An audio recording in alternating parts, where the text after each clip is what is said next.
Very good morning बच्चों। अब हम आपको अर्थशास्त्र यानी कि व्यष्टि अर्थशास्त्र के तीसरे सिद्धांत को बताने के बाद वितरण डिस्ट्रीब्यूशन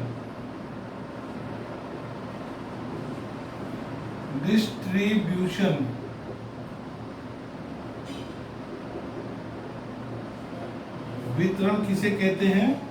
और बच्चों वितरण किसे कहते हैं?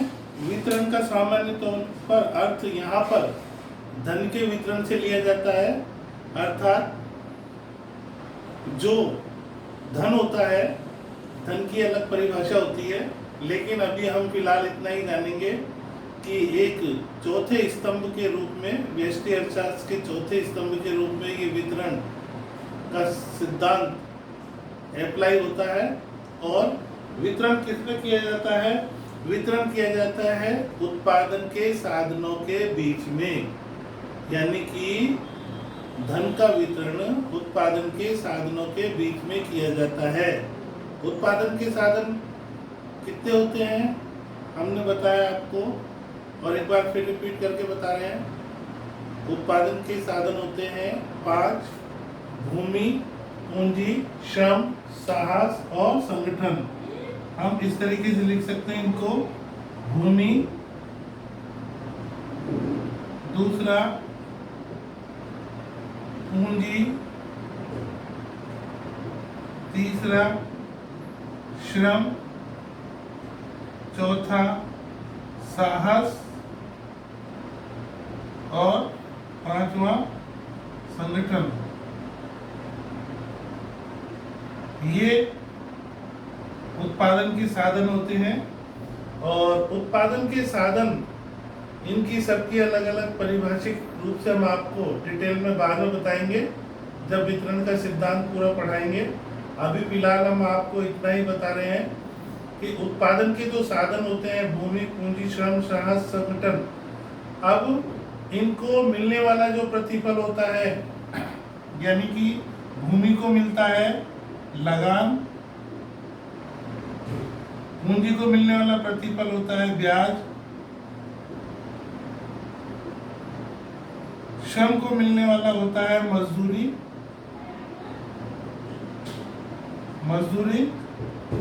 साहस को मिलने वाला लाभ या हानि दोनों प्राप्त होती है, और संगठन को मिलता है वेतन। यानी कि एक जो संगठनकर्ता होता है, और संगठनकर्ता को जो पारिश्रमिक दिया जाता है वो वेतन कहलाता है। इस तरीके से वितरण के सिद्धांत को अप्लाई सामान्य तौर पर इन सब के ऊपर होता है। और ये उत्पादन के साधन होते हैं भूमि, पूंजी, श्रम, साहस, संगठन, यानी कि लैंड, कैपिटल, श्रम, लेबर, साहस, एंटरप्रेन्योर, संगठन, ऑर्गेनाइजेशन।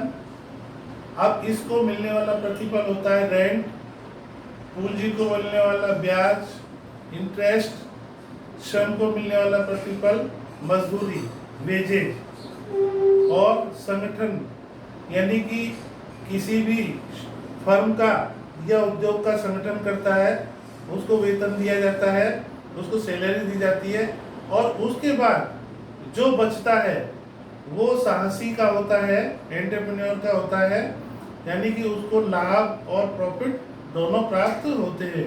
इस प्रकार से ये चौथा और महत्वपूर्ण भाग व्यष्टि अर्थशास्त्र का, इसका अध्ययन हम चौथे भाग में करते हैं।